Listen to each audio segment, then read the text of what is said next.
अस्सलाम वालेकुम students. Differential equation में हमने जो स्टार्ट किए थे लेक्चर जो लैप्लास ट्रांसफॉर्मेशन के थे, उसके साथ उसकी हमने एक्सरसाइज 11.1 की, फिर इनवर्स लैप्लास ट्रांसफॉर्मेशन की जिसकी एक्सरसाइज 11.2 हमने प्रीवियस लेक्चर में कंप्लीट की।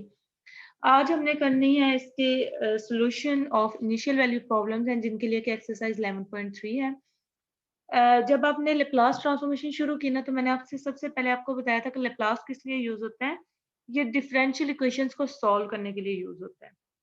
तो अब पहले तो हमने ये पढ़ा कि लैप्लास कैसे फाइंड करते हैं, इनवर्स लैप्लास कैसे फाइंड आउट करते हैं। अब हम देखेंगे कि हम लैप्लास को यूज करते हुए डिफरेंशियल इक्वेशन का सॉल्यूशन कैसे फाइंड करते हैं। और इसके लिए जरूरी है कि आपके पास एक तो डिफरेंशियल इक्वेशन हो, फिर उसकी कोई ना कोई कंडीशंस भी गिवन हो जिन्हें हम इनिशियल वैल्यूज बोलते हैं। तो देखते हैं आज हमारा काम है solution of initial value problems by using Laplace transformation. ठीक है, तो मेथड क्या है इसका? 3 स्टेप्स हैं। पहला क्या है, given an initial value problem. जो भी इनिशियल वैल्यू प्रॉब्लम गिवन होगी उसका लैप्लास ले लेना है। Take Laplace transform of both side, दोनों तरफ का हमने लैप्लास ट्रांसफॉर्म ले लेना है। ठीक है, यूज थ्योरम 11.7। 11.7 थ्योरम जो है वो ये डेरिवेटिव वाला है, फर्स्ट डेरिवेटिव वाला, और फिर उसके साथ में उसकी क्रोलरी भी आती है जिसमें फिर सेकंड और फिर nth डेरिवेटिव का फार्मूला दिया है। 11.7 थ्योरम क्या है, Laplace of F dash of T, मतलब फर्स्ट डेरिवेटिव का लैप्लास क्या होता है, S Laplace of F of T minus F of zero, और एफ ऑफ टी को हम, आपको पता है लैप्लास एफ ऑफ टी को हम लिखते हैं कैपिटल एफ ऑफ एस। ठीक है, इस थ्योरम को हमने यूज करना है। An initial conditions to convert the differential equation into an algebraic equation in Y s. और जो भी हमने इनिशियल कंडीशन को यूज करके जो भी डिफरेंशियल इक्वेशन है ना, उसको एक अलजेब्राइक इक्वेशन में चेंज कर लेना है। अलजेब्राइक इक्वेशन जिसमें जस्ट की वैल्यूज प्लस माइनस हो रही होती हैं, और वो किस तरह का होएगा, y ऑफ s की फॉर्म में। Solve the algebraic equation for y of s, उस अलजेब्राइक इक्वेशन को हमने y ऑफ s के लिए सोल्व कर लेना है। देन हमने क्या करना है, उसका जो भी आंसर आएगा ना कैपिटल y ऑफ s का, उसका इनवर्स लेप्लास ले लेना है। इनवर्स लेप्लास लेने से क्या आएगा, फंक्शन आएगा y ऑफ t। और आप जानते हैं जब भी हम किसी डिफरेंशियल इक्वेशन को सॉल्व करते हैं तो उसका आंसर आता है y ऑफ x आता है अगर वो x की फॉर्म में हो, और y ऑफ t आएगा अगर वो डिफरेंशियल इक्वेशन t की फॉर्म में है, मतलब उसमें डेरिवेटिव t के रिस्पेक्ट से आ रहा है। तो जब हम y का लेप्लास इनवर्स लेंगे तो y ऑफ t आ जाएगा, और ये हमारा रिक्वायर्ड सॉल्यूशन होगा। और ये यहाँ पे बताया भी होगा कि if y of t is a solution of differential equation then the Laplace transform of f of t will be denoted by Laplace of f of y of t is equal to y of s। यहाँ पे y of t जो है वो उस differential equation का solution है। तो मैं यहाँ पे आपको एक्सरसाइज की क्वेश्चन करवाऊंगी, और हर एक्सरसाइज की जितनी भी एग्जांपल्स हैं वो आप लोगों ने खुद करनी है। कुछ मैंने करवाई हुई है प्रीवियस लेक्चर्स में, जो नहीं करवाई वो आपने खुद करनी है, और बाकी एक्सरसाइजेस भी कंप्लीट करनी है। तो यहाँ पे इस एक्सरसाइज का हम पहला क्वेश्चन देखते हैं। यू एक्सरसाइज 11.3 है, use the Laplace transform method to solve the following initial value problems. Question 1 है, यहाँ पे एक डिफरेंशियल इक्वेशन गिवन है जो जिसमें कि y डिपेंडेंट वेरिएबल है और t इंडिपेंडेंट वेरिएबल है, और इसमें एक इनिशियल कंडीशन दी है कि जब t 0 होगा तो y की वैल्यू क्या आनी है, वो 0 आनी है। ठीक है, तो अब यहाँ पे ये आप देखेंगे, वैसे तो ये बनती है 10.2 एक्सरसाइज में भी इस तरह के क्वेश्चन है। तो जब आपको लैप्लास से कहा जाए तो फिर आपने लैप्लास ही यूज करना है। पहला स्टेप क्या था कि आपने इस इक्वेशन के दोनों साइड्स पे लैप्लास ले लेना है। दोनों साइड्स पे लैप्लास लिया तो ये Laplace of dy over t आ गया, फिर माइनस k क्योंकि एक कांस्टेंट नंबर है तो ये लैप्लास से बाहर आ जाएगा, और y ऑफ t पे लैप्लास आ गया। फिर c भी एक कांस्टेंट नंबर है तो ये भी लैप्लास से बाहर आ गया, और Laplace of e k t आ गया। f डैश ऑफ t का लगता है s f t का लैप्लास माइनस f ऑफ 0, तो ये आ रहा है y डैश। ठीक है, y डैश का लैप्लास क्या आ जाएगा, s y ऑफ s। ये मतलब f ऑफ t का लैप्लास क्या होता है, कैपिटल f ऑफ s होता है ना, तो जब हम y ऑफ t का ले रहे हैं तो कैपिटल y ऑफ s आ जाएगा। Laplace of y of s, फिर माइनस y ऑफ 0, यहाँ पे ये कैपिटल y आना है। ठीक है, फिर माइनस y ऑफ 0, यहाँ पे जहाँ पे f ऑफ 0 है तो ये y ऑफ 0 आ गया, और ये k का लैप्लास, और y ऑफ t का लैप्लास क्या आ गया, by definition y of t का लैप्लास क्या आना है, capital y of s। Similarly यहाँ पे c एज इट इज आ गया, और e की पावर k t का लैप्लास क्या होता है, 1 ओवर s माइनस k। तो ये हमने इसका लैप्लास लिख लिया। अब यहाँ पे देखें y ऑफ 0 की वैल्यू क्या आ रही है, y ऑफ 0 की वैल्यू आ रही है 0, तो वो 0 यहाँ पे लगा दी, और ये इन दोनों में कैपिटल y ऑफ s है, ये कॉमन आ जाएगा, बाकी रह गया s माइनस के, ठीक है, यहाँ पे सी है ओवर एस माइनस के है, तो ये वाला एस माइनस के दूसरी साइड पे जाके डिवाइड हो गया, डिवाइड होके ये इसके साथ मल्टीप्लाई होगा तो ये एस माइनस के का होल स्क्वायर बन गया, राइट।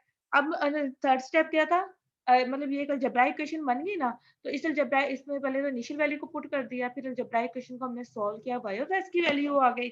जब y ऑफ s की वैल्यू आ जाए तो थर्ड स्टेप यहाँ पे क्या है, द इनवर्स लेप्लास ट्रांसफॉर्म हमने लेना है, तो हमारा रिक्वायर्ड सॉल्यूशन आ जाएगा, ठीक है। इसके दोनों साइड्स पे लेप्लास इनवर्स अप्लाई किया, जब इसका लेप्लास इनवर्स लिया तो स्मॉल y ऑफ t आ गया, और इसका लेप्लास इनवर्स क्या आएगा, अब देखो ये s स्क्वायर है ना, तो ये मतलब वो t का बनता है लेप्लास, ठीक है। लेकिन s में से क्या चीज माइनस हो रही है, k माइनस हो रहा है, तो मैंने आपसे ये वो शिफ्ट थ्योरम लगेगा, तो इसमें से k माइनस हो रहा है, तो ये k किसके आता है, वो एक्सपोनेंशियल की फॉर्म में आ जाता है। ये c कांस्टेंट था, c बाहर आ गया, और k माइनस हो रहा है तो वो e की पावर k t बन जाएगा, बाकी 1 ओवर s स्क्वायर रहेगा, और 1 ओवर s स्क्वायर किसका लेप्लास होता है, t का। ये अगर आपको इसकी नहीं समझ लगी कैसे किया, तो आप अगेन मेरे 11.2 एक्सरसाइज वाले क्वेश्चन देख सकते हैं, ठीक है।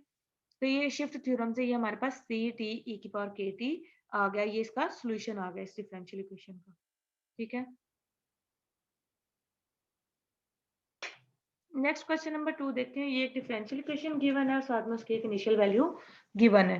फर्स्ट स्टेप क्या है, इसके दोनों साइड्स पे लेप्लास लेना है, दोनों साइड्स पे लेप्लास अप्लाई किया है, Laplace of D by T, और ये इन सब पे लेप्लास जो है अलग-अलग आ गया, ठीक है। फिर D Y by D T, ये वाई डैश बनता है, तो वाई डैश का लेप्लास किस तरह से फाइंड करते हैं, S Y of S minus Y of zero, ये फार्मूला लगा दिया, वाई ऑफ टी का लेप्लास वाई ऑफ एस आ गया, ई की पावर टी का लेप्लास क्या आएगा, 1 ओवर एस माइनस 1, और ई की पावर माइनस टी का लेप्लास क्या आ गया, 1 ओवर एस प्लस 1, ठीक है। और ये 2 और 4 तो कांस्टेंट्स हैं, ये एज इट इज इसके साथ आ रहे हैं। उसके बाद इनका एलसीएम लिया, एलसीएम लेने के बाद क्या किया, मतलब यहाँ पे ये यहाँ तक इसका एलसीएम लेके इसको सिंप्लीफाई किया हुआ, ठीक है। और इस साइड पे क्या किया कि इन दोनों में y ऑफ s में y ऑफ s कॉमन आ रहा था, बाकी s प्लस 4 रह गया, और यहाँ पे y ऑफ 0 की वैल्यू ये क्वेश्चन वाली से लगाई, इनिशियल वैल्यू लगाई, ये इक्वल टू 0 है, तो ये आ गया। उसके बाद यहाँ से s प्लस 4 इसके साथ मल्टीप्लाई हो रहा है, तो इधर आके डिवाइड हो जाएगा। यहाँ से नेक्स्ट इसको सॉल्व करें, इस अलजेब्राइक इक्वेशन को आपने सॉल्व करना है, जैसे आपने 11.2 एक्सरसाइज में किया ना कि हमारे पास f ऑफ s गिवन होता था, फिर हम उसका लेप्लास इनवर्स किस तरह से फाइंड करते हैं, तो यहाँ पे वही मेथड्स आपने यूज करने हैं।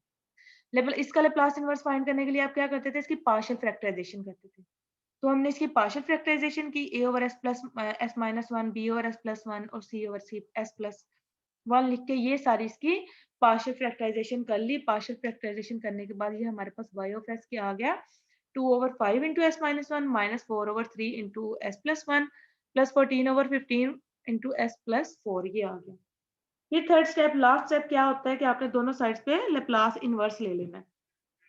y ऑफ s का Laplace inverse y of t आ जाएगा, 1 ओवर s माइनस 1 का लेप्लास इनवर्स e की पावर t आ गया, 1 ओवर s प्लस 1 का लेप्लास क्या इनवर्स क्या आ गया, e माइनस t, और 1 ओवर s प्लस 4 का क्या आ गया, e की पावर माइनस 4t। तो इन क्वेश्चन में कुछ भी टफ नहीं है, अगर आपको एक्सरसाइज 11.1 और 2 आ गई है तो 3 इजीली सॉल्व हो जाएगी। उसके बाद देखिए क्वेश्चन नंबर 6 है, डी स्केयर, यहाँ पे सेकंड डेरिवेटिव आ गया है, D square Y by D T square plus 2 D Y by D T minus 3 Y is equal to E T, और साथ में दो कंडीशंस गिवन है। इनिशियल वैल्यू का मतलब क्या होता है कि सिर्फ एक ही पॉइंट पे y की वैल्यूज गिवन हो, ऐसा नहीं है कि एक वैल्यू 0 पे है तो दूसरी 1 पे है, दोनों ही 0 पे होनी चाहिए, एक ही पॉइंट पे होनी चाहिए, सेम पॉइंट पे। वो 0 पे हो सकती है, 1 पे हो सकती है, 2 पे हो सकती है, लेकिन y dash, y double dash, triple dash, इन सब में एक ही वैल्यू आएगी, मतलब इन सब की वैल्यू एक ही पॉइंट पे गिवन होगी, तो हम कहते हैं ये इनिशियल वैल्यू। अगर डिफरेंट पॉइंट हो तो फिर हम उसको बाउंड्री वैल्यू प्रॉब्लम बोलते हैं। तो यहाँ पे दोनों साइड्स पे लेप्लास ले लें। सेकंड डेरिवेटिव का लेप्लास आपको फार्मूला पता है क्या आता है, S square Y of S minus S Y of zero minus F dash of zero. यहाँ पे ये दोनों वाई जो है ना, ये स्मॉल वाई है, ये गलती से इसको कैपिटल लिख दिया गया है, ये यहाँ पे दोनों जो है ये स्मॉल वाई है, ठीक है, ये आ गया। और डी वाई ऑफ टी का लेप्लास क्या आ गया, यह एस वाई ऑफ एस और वाई ऑफ जीरो, ठीक है, यह भी स्मॉल है, ये आपने करेक्शन कर लेनी है। और वाई का लेप्लास क्या आ जाएगा, ये कैपिटल वाई ऑफ एस आ गया, e की पावर टी का लेप्लास आ गया 1 ओवर एस माइनस 1, ठीक है। फिर नेक्स्ट क्या किया, वाई ऑफ एस आपने क्या करना है, वाई ऑफ जीरो की वैल्यू क्या गिवन है 1, वाई डैश ऑफ जीरो की वैल्यू 0, वाई ऑफ जीरो की यहाँ पे लगाई 1 आ गई, वाई डैश ऑफ जीरो की 0 लग गई, यहाँ पे भी वाई ऑफ जीरो की 1 लग गई, ठीक है। और बाकी सब में जिनमें y ऑफ s कॉमन है इनको y ऑफ s में कॉमन ले लिया, तो ये आ गया स्क्वायर प्लस 2s माइनस 3 और यहाँ पे है 1 ओवर s माइनस 1 और यहाँ पे ये दो वैल्यूज मतलब ये जो कांस्टेंट वैल्यूज आ रही थी ये जो y ऑफ s के अलावा है ये माइनस s और माइनस 3 तो ये दोनों दूसरी साइड पे जाके प्लस हो गए 2 सॉरी 2 आ रहा है यहाँ पे दूसरी साइड पे जाके ये प्लस हो गया s प्लस 2 आ गया। उसके बाद आपने यहाँ पे S square plus 2s minus 3 इसको दोनों दूसरी साइड पे ले जाओ तो ये इन दोनों पे डिवाइड हो जाएगा और इसकी फैक्टराइजेशन की है तो इसकी फैक्टराइजेशन में s माइनस 1 और s प्लस 3 आ गया, ठीक है। तो इन दोनों को मल्टीप्लाई किया ये s माइनस 1 का होल स्क्वायर हो गया और ये s प्लस 3 आ गया। यहाँ पे भी s plus 2 over s minus 1 s plus 3 हो गया। अब आपने क्या करना है, बारी बारी ये दो फंक्शंस आ गए ना, इन दोनों को बारी बारी पार्शियल फैक्टराइजेशन इसकी कर लें। पहले वाले की पार्शियल फैक्टराइजेशन की तो ये आपके पास पार्शियल फैक्टराइजेशन इसलिए मैंने आपको नहीं करवा रही क्योंकि आपने एफएससी से लेकर अब तक ये काम करते आए हैं। इस तरह पहले इसकी पार्शियल फैक्टराइजेशन की फिर दूसरे वाले फंक्शन की s plus 2 over s minus 1 into s plus 3 की और फिर ये पार्शियल फैक्टराइजेशन के बाद y ऑफ s आ जाता है हमारे पास ये वाला फंक्शन। इसका अब आपने क्या करना है, लास्ट स्टेप क्या होता है, दोनों का लेप्लास इनवर्स लेना है। दोनों साइड पे लेप्लास इनवर्स ले लें। ये वाला 1 ओवर s माइनस 1 किसका लेप्लास होता है, e की पावर t का। s माइनस 1 का स्क्वायर किसका लेप्लास होएगा, t e की पावर t, ठीक है। ये इस पे शिफ्ट थ्योरम लगेगा। फिर s प्लस 3 किसका लेप्लास होता है, e की पावर माइनस 3t का। इस तरह से इन सब पे ये लेप्लास इनवर्स के फार्मूले लगा दिए और ये हमारा रिक्वायर्ड सॉल्यूशन आ गया। ये जो 15 तक क्वेश्चन है ये आपके सेकंड डेरिवेटिव वाले हैं। उससे पहले फर्स्ट डेरिवेटिव वाले थे तो ये आप लोगों ने कर लेने हैं। 16 के बाद इसके थर्ड डेरिवेटिव आ रहा है 16 से लेके 16 और 17 में। तो फिर आपने थर्ड डेरिवेटिव का फार्मूला लगाना है क्योंकि 11.7 जो थ्योरम है ना उसमें जनरल n पावर के लिए भी nth डेरिवेटिव के लिए भी दिया गया है, तो वहां से आपने वो फार्मूला देख के पुट कर लेना है, ठीक है। आई होप आप इन क्वेश्चन में कोई प्रॉब्लम नहीं आएगी। अगर आपको प्रॉब्लम आती है तो आप एनी टाइम मैसेज करके मुझसे पूछ सकते हैं, ठीक है। तो यहाँ पे ये थर्ड लेप्लास इनवर्स जब आप इस पे लेप्लास अप्लाई करेंगे तो इसका थर्ड डेरिवेटिव का फार्मूला लगेगा। इसमें थर्ड डेरिवेटिव का फार्मूला लग जाएगा। y ऑफ s की ये वाली वैल्यू आ जाती है, इसकी पार्शियल फैक्टराइजेशन करें। पार्शियल फैक्टराइजेशन करने के बाद y ऑफ s जो है ये वाला फंक्शन आ जाता है। देन लेप्लास इनवर्स लिया और ये इसका सॉल्यूशन आ गया। मुश्किल से ये एक पेज का सॉल्यूशन बनते हैं, ज्यादा टफ काम नहीं है इसमें। सिमिलरली क्वेश्चन नंबर 17 में भी थर्ड डेरिवेटिव है, ये आप लोगों ने सॉल्व करने हैं। बेसिक काम आपको मैंने 11.2 और 3 11.1 और 2 एक्सरसाइज में मैंने करवा दिया है, तो ये बाकी का काम अब आपका है, आपने खुद ये एक्सरसाइज सॉल्व करनी है, ठीक है। मेथड मैंने आपको बता दिया किस तरह से करना है। 20 तक जो थे वो उसमें एक एक इक्वेशन गिवन थी, उसको सॉर्ट आउट करना था, ठीक है। 21 से लेके 25 तक जो क्वेश्चन है उसमें दो दो इक्वेशंस गिवन है। तो इसका एक क्वेश्चन मैं आपको बता देती हूँ, आपने इसको किस तरह से सॉल्व आउट करना है। मतलब ये लेप्लास ट्रांसफॉर्मेशन जो है वो सिस्टम ऑफ डिफरेंशियल इक्वेशन को सॉल्व करने के लिए भी यूज होती है। तो सबसे पहले taking Laplace transform we have, इन दोनों का लेप्लास, पहली वाली का पहले लेप्लास ट्रांसफॉर्म लें तो एक्स का डेरिवेटिव आ रहा है ना ये टाइम के रिस्पेक्ट से, टी के रिस्पेक्ट से एक्स का डेरिवेटिव आ रहा है, तो ये क्या लगेगा S capital x of S minus small x of zero, फिर माइनस जब इस एक्स का लेप्लास लेंगे तो ये कैपिटल एक्स ऑफ एस आ गया, वाई का लेप्लास लिया तो वाई ऑफ एस आ गया, ठीक है। और इसमें जो एक्स ऑफ एस यहाँ पे कॉमन है तो s minus 1 into x of S आ गया और एक्स ऑफ जीरो की वैल्यू यहाँ से लगा दी इनिशियल वैल्यू से, ये 2 है यहाँ पे लग गई और ये -3 वाई ऑफ एस ये एज इट इज आ गया। फिर सेकंड वाली का लेप्लास लें दोनों साइड्स पे, तो ये एज इट इज ये हमारे पास इक्वेशन बन गई s-3 y of s minus 5 x of s minus 1 equal to 0। तो अब यहाँ पे दो वेरिएबल्स आ रहे हैं, एक x ऑफ s और दूसरा y ऑफ s। तो आपने क्या करना है, इसको बाय क्रैमर रूल कर लें, बाय कंपेयरिंग कोफिशिएंट्स कर लें, इक्वेटिंग कोफिशिएंट्स करके कर लें, बाय क्रैमर रूल कर लें, ये आपकी मर्जी है, या मैट्रिक्स वाले मेथड से कर लें, जिस मर्जी मेथड से इसको आप कर सकते हैं। मैंने यहाँ पे ये दोनों को क्रैमर रूल से किया है। उसके लिए क्या होता है कि पहले वेरिएबल के लिए हम कर रहे हैं ना, तो ये x यहाँ पे आप ये छोड़ दें, मतलब x ऑफ s यहाँ पे लिखा, x ऑफ s वाली टर्म छोड़ दें, ठीक है। बाकियों को आपने डिटर्मिनेंट में लिखना है, मतलब ये वाला -3 y का कोफिशिएंट, ठीक है, ये और ये वाला s-3 और राइट साइड ये वाले ये, ठीक है। ये जिनको मैंने सर्कल किया है ये आपने नीचे डिटर्मिनेंट में लिख देना है। मतलब एक्स ऑफ एस का अगर हम कर रहे हैं तो एक्स ऑफ एस ऊपर लिखना है और नीचे बाकियों का डिटर्मिनेंट्स लिख देना है, बाकी वाली वैल्यू को, और तस्दीर में लिखना है, पहले वेरिएबल का आएगा, बाद में कांस्टेंट वैल्यूज आएंगे, ठीक है। फिर जब वाई ऑफ एस का हम करते हैं ना तो साथ में माइनस लगता है। आपने वाई ऑफ एस को छोड़ना है, अब यहाँ पे देखें, दूसरी बार आपने वाई ऑफ एस वाले को छोड़ दें, ठीक है, और नीचे डिटर्मिन और साथ में माइनस लाजमी लगाना है।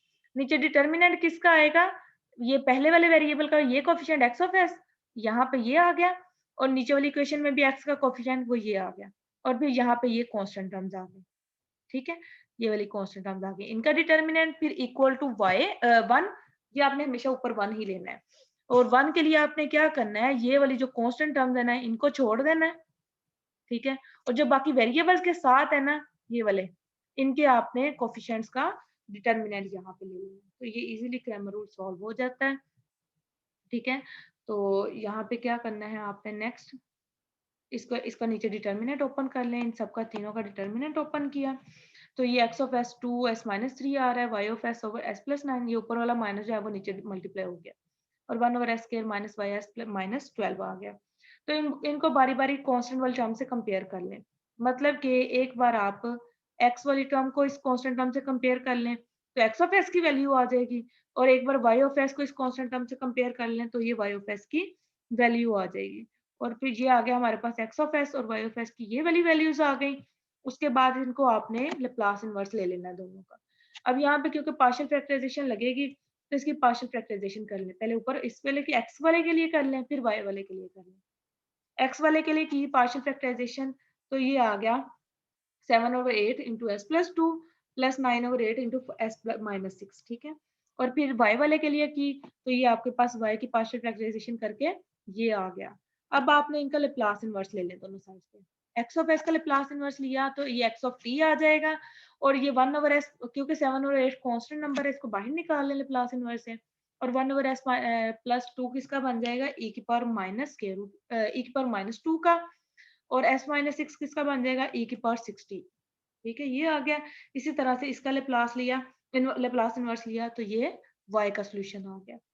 तो बच्चे इसमें कोई भी टफ नहीं है, अगर आपको कुछ समझ नहीं आएगी तो आपको मैंने ऑफर दिया कि आप एनी टाइम इसको पूछ सकते हैं। बहुत आसान क्वेश्चन है, इसको अब आप सॉल्व कीजिएगा, जो नहीं होंगे वो आप पूछ सकते हैं, अदरवाइज ये एक्सरसाइज आप लोगों ने कंप्लीट करनी है।